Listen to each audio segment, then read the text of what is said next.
Hello les shines, j'espère que vous allez bien. Nous voici pour un tout nouvel épisode, le premier épisode de l'année. Et pour cela, je voulais déjà vous souhaiter une merveilleuse année 2022. Alors je vous souhaite déjà une bonne santé, parce que la santé c'est primordial, sans ça on ne peut pas avancer. Mais pas que la santé physique et intérieure, aller voir le médecin c'est très bien, mais aussi écoutez ce que vous vous dites tous les jours, ce que vous vous racontez tous les jours, l'histoire que vous racontez. C'est important de pouvoir dire est-ce que ça vous plaît, est-ce que ça ne vous plaît pas. De toute façon, on va en parler un petit peu au fur et à mesure des mois sur le podcast. Je pense que ça peut être très important. Que cette année, il y ait beaucoup plus de joie, de gaieté, d'amour, de l'épanouissement. Je pense que c'est ça qui fera que notre année sera encore meilleure. Et c'est ce que je vous souhaite. Et dans cet épisode, je voulais vous raconter mes 7 leçons que j'ai retenues de l'année 2021, que je vais appliquer cette année pour qu'elles soient encore meilleures, pour que je me sente vraiment à l'aise et surtout moi-même. Parce que comme vous l'avez vu, j'ai changé quasiment de business, on va dire ça comme ça. J'étais dans le côté esthétique, beauté, coiffure. Je ne vais pas spécialement de les délaisser, mais j'adore tout ce qui est organisation, développement personnel et la déco. Donc c'est ce que je vais parler un petit peu plus sur mon podcast, parce que c'est ce qui me fait du bien. Mais avant tout, j'ai dû faire un énorme travail durant 2 ans sur moi, pour que je puisse apprendre à me connaître. Et ça, je suis tellement contente d'avoir appris sur moi. Et je n'ai pas fini, parce que il me reste encore plein d'années. Donc pour cela, je suis là pour pouvoir aussi vous expliquer qu'est-ce qui s'est passé et qu'est-ce qui m'a fait du bien durant cette année 2021. Alors la première leçon que je vais vous dire, c'est de s'aimer. C'est la chose qui a été très difficile pour moi, parce que je me suis jamais dit, par exemple, je m'aime devant un miroir, et de l'avoir répété souvent. Je me suis même arrêtée un petit moment, donc c'est un truc que je vais vraiment reprendre. C'est de se considérer comme tel, la personne que tu es, avec tes défauts, avec les choses que tu aimes bien, les émotions que tu n'aimes pas.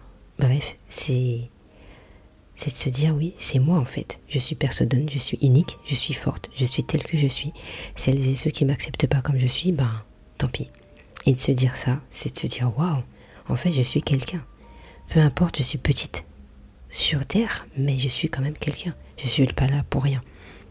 Donc je vous invite vraiment à vous aimer, à vous apprécier tel que vous êtes. Même s'il y a un truc que vous aimez pas chez vous, c'est pas grave. Qu'est-ce que vous aimez réellement chez vous? Ça peut être vos cheveux, ça peut être vos yeux, ça peut être votre bouche, ça peut être une partie de votre corps que vous aimez, peu importe. Appréciez juste cette chose et dites-vous, ça j'apprécie chez moi. Et vous allez voir que vous allez être beaucoup plus forte, vous allez vous tenir beaucoup plus droite et vous allez vous considérer comme vous en fait, c'est tout. Et il y a une chose que j'ai compris, c'est que si tu ne t'aimes pas avec tes propres défauts, comment tu peux aimer l'autre? Parce que l'autre aussi aura des défauts. Comment tu peux aimer l'autre si aussi il a des défauts? Si aussi cette personne a des choses que tu n'aimes pas chez lui. Donc c'est pour ça que je dis vraiment, aimez-vous avec vos défauts. Et comme ça, tu arriveras ici à aimer l'autre avec ses défauts. Parce que personne n'est parfait en fait sur Terre. Et ça n'existera pas en fait. Sinon, on serait en train de s'ennuyer en final. Donc, apprécie-toi.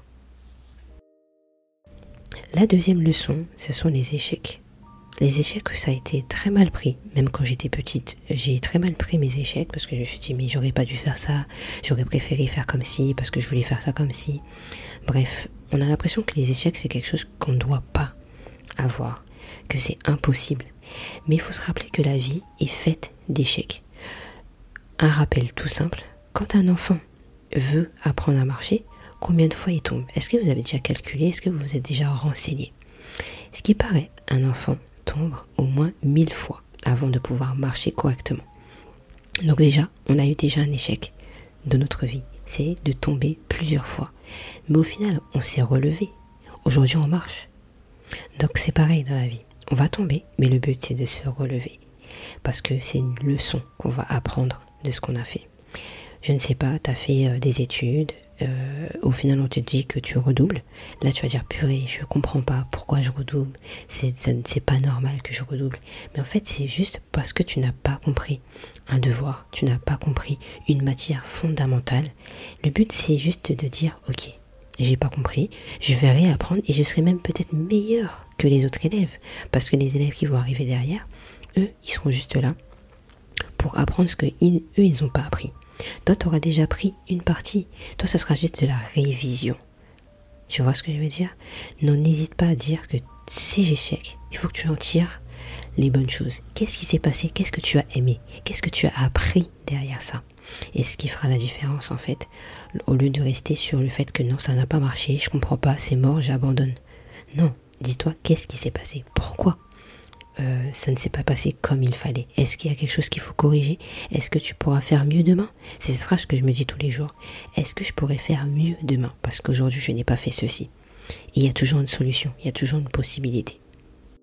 La troisième leçon, c'est d'accepter ses émotions et celles des autres. Mais déjà, ces émotions. On va parler de nous aujourd'hui parce que c'est important et après on parlera des autres. Pourquoi accepter ses émotions? Parfois, quand tu es énervé, tu n'aimes pas que tu es énervé. Mais il faut penser que l'énervement, c'est humain. On a le droit de s'énerver. On a le droit de pleurer. On a le droit d'être joyeux. Certains vont te dire, mais pourquoi tu es joyeux? Pourquoi tu souris? Mais tu as le droit en fait, parce que toi tu te sens bien, peut-être dans ta peau, ou tu as envie de laisser un sourire pour l'autre, parce que ça te fait du bien. Moi, je suis une personne qui est très sensible au niveau d'un film qui va me parler, qui va me piquer, une émission qui va me parler parce qu'il y a une émotion forte. Voilà, j'ai des larmes qui vont couler. Et certains vont dire, non mais t'es trop sensible, c'est quoi ça? Mais en fait, aujourd'hui, je me dis, mais alors, ça te gêne que j'ai des émotions comme ça? C'est comme ça que j'exprime mon émotion et je l'accepte aujourd'hui de plus en plus. Avant, pas du tout, parce que je me trouvais peut-être faible, vulnérable. Mais en fait, ça fait partie de moi. Pourquoi je vais le retirer? C'est moi. Si tu n'acceptes pas cette émotion de moi, eh ben, tant pis, en fait. C'est moi. Je ne vais pas m'empêcher de rire, de pleurer, de sourire, d'être en joie, en fait, parce que ça fait partie de moi. C'est moi. Donc c'est pour ça que je vous dis, acceptez ce que vous êtes, acceptez que vous êtes triste par les temps qui courent aujourd'hui, acceptez que vous êtes en joie, que vous êtes heureuse et que l'autre ne l'est pas, par exemple, parce que nous n'avons pas la même vie, la même approche. C'est ce que je vous disais, c'est regardez ce qui vous a plu aujourd'hui. Mettez ça en valeur en fait. Et c'est ce que je fais maintenant tout le temps. Je vais vous en parler un petit peu plus tard. Sur la gratitude. Même, je pense que je vais dédier un épisode sur ça parce que c'est un truc qui est juste ouf. Mettez en valeur ce que vous avez apprécié aujourd'hui. Qu'est-ce qui vous avait sourire? Moi aujourd'hui, j'ai un journal ou un tracker, même sur les deux, qui me permet de comprendre mes émotions. Quelle est mon humeur? Et à chaque fois, même s'il y a un truc qui s'est mal passé, même s'il y a un truc qui m'a énervé, je dis qu'en fait ça s'est très bien passé. Parce que je ne prends pas en considération cette chose qui n'était pas bien en fait. Cette chose, par exemple, moi quand j'ai mes règles, je suis pas bien du tout, j'ai mal, je souffre. Mais en fait, à la fin, quand c'est fini, je me dis mais en fait ça va, c'est passé, je peux passer à autre chose. C'est de l'histoire ancienne. Et j'arrive aujourd'hui à le faire. C'est un travail que j'ai dû faire depuis cet été. J'avais vraiment du mal parce que je restais concentrée dessus. Je me dis, mais c'est dur. Mais après, je sais que ça va se finir. Donc je me dis, c'est pas grave. Ok, je suis mal, c'est pas grave. Va te reposer. Va prendre soin de toi.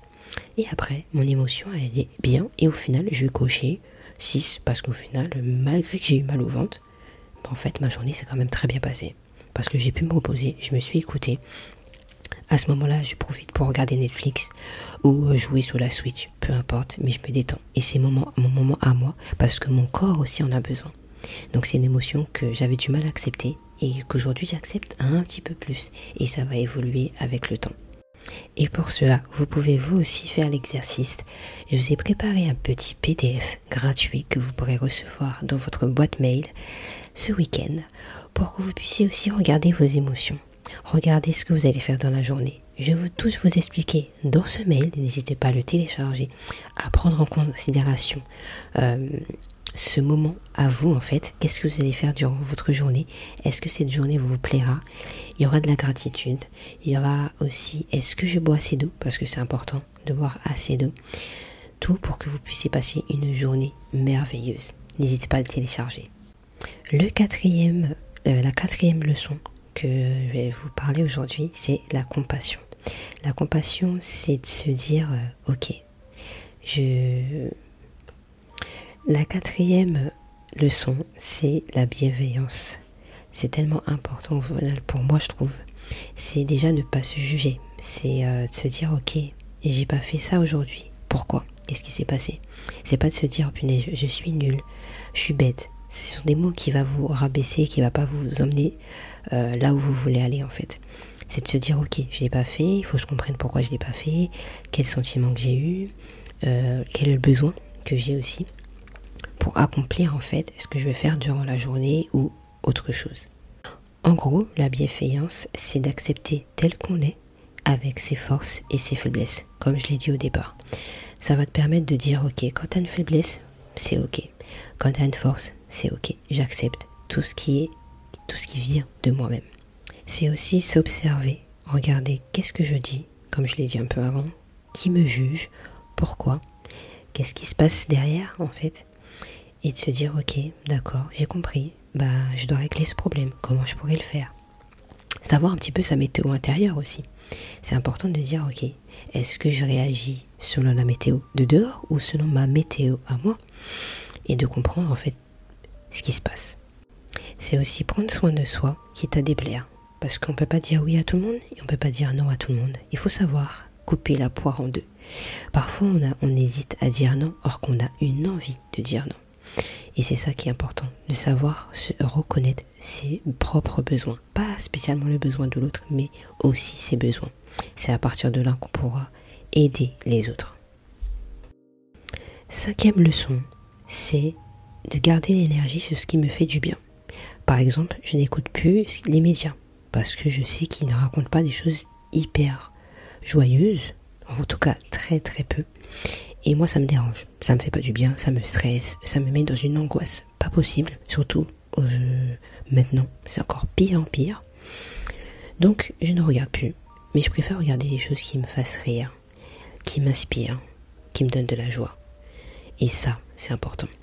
Et dans ma vie, je fais pareil, c'est-à-dire je ne garde que ce qui me fait du bien, tout ce qui m'a fait sourire, tout ce qui m'a apporté de la joie, de l'épanouissement. Même si peut-être il y a 70% des choses qui se sont mal passées, mais malgré ça, j'ai réussi à garder le positif avant de garder le négatif. C'est pas un exercice facile, parce que j'ai pris énormément de temps aussi à le comprendre. Depuis très très longtemps, je dirais pas 2 ans, mais ça dure plus de 2 ans. Ça fait déjà plus de 2 ans que je regarde plus les infos, enfin entre guillemets. En tout cas, j'essaye de pas spécialement regarder et de pas ouvrir mes oreilles pour écouter ce qui se passe, parce que ils racontent que des choses tristes et c'est pas spécialement agréable, je pense, à écouter, à recevoir, parce qu'en fait on boit toutes ces informations, on écoute toutes ces informations et ensuite on se fait une image, on se crée un monde un peu virtuel dans notre tête. Et c'est ce monde-là qu'il faut contrôler. Si on veut un monde merveilleux, entre guillemets, un monde qui nous ressemble vraiment, un monde qu'on imagine beaucoup plus joyeux, c'est à nous de l'inventer, c'est à nous de le construire. Donc en fait, on a le choix de regarder ce qu'on veut regarder. On a le choix d'arrêter de regarder ce qu'on veut pas regarder. Il suffit juste d'éteindre, de regarder les chaînes qui pourraient nous faire rire, mais regarder juste très peu de ce qu'on ne veut plus regarder. Et ça, on a le choix. C'est ça, c'est ce qui fait la différence. Certains te diront, mais non, j'ai pas le choix, il faut que je regarde, j'ai besoin de m'informer.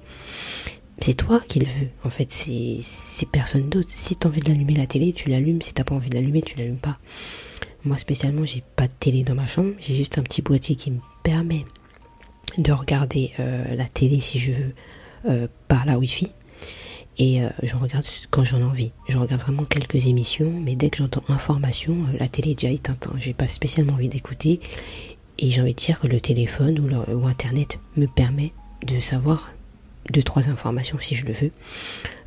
Si je suis intéressée par un truc, je veux savoir 2-3 minutes, quelque chose, et après je m'arrête. Je pense que moi, 2 minutes de médias me suffisent. C'est tout. Ça, c'est déjà trop même. Donc je réduis, et là durant mes 2 ans je réduis encore plus parce que c'est extrêmement lourd. Et je pense aussi aux jeunes qui sont là, aux enfants qui aimeraient une vie comme ceci, qui rêvent et qui peut-être perdent leurs rêves avec toutes ces informations de tristesse. Et c'est pour ça que moi je me dis, regarder les choses aussi belles, parce que ça existe. Il y a les deux côtés, il y a les mauvais et il y a les bons. Mais pour moi, on devrait regarder plus de choses belles et moins de choses mauvaises pour avoir une meilleure image et un meilleur monde pour demain et pour nos enfants. 6e leçon, l'une des meilleures leçons que j'ai appris en 2021, c'est la gratitude. La gratitude, c'est juste de dire merci, d'être reconnaissante de tout ce qu'on a. Aujourd'hui, je suis beaucoup plus reconnaissante de tout ce que j'ai. J'ai ma chambre, j'ai toujours voulu avoir une chambre et il fallait que j'attende quelques années avant d'avoir ma chambre, sinon c'est avoir mon appartement. Maintenant, je rêve d'avoir mon appartement, mais avant ça, je me dis, je suis fière parce que j'ai une chambre, je peux être toute seule, je peux enregistrer mon épisode de podcast tranquillement sans que personne me gêne. J'ai ce qu'il faut, j'ai un ordinateur me permettant d'enregistrer cet épisode qui fonctionne très bien. Bref, je dis merci à tout, même si cette chose me va peut-être plus trop, mais merci parce qu'en fait, quand je l'ai acheté, j'en avais vraiment besoin. Et ça change vraiment tout en fait. J'ai fait un exercice pendant 30 jours. Je vous mettrai le lien du livre, franchement il était super bien. 30 jours, il faut que tu fasses de la gratitude. Il va t'expliquer en fait chaque jour comment mettre en place de la gratitude dans ta vie. Merci parce que tu t'es réveillé, merci parce que tu peux marcher, merci pour ce petit déjeuner, merci pour la personne qui a fait ce petit croissant que tu as acheté dans ton magasin ou dans la boulangerie.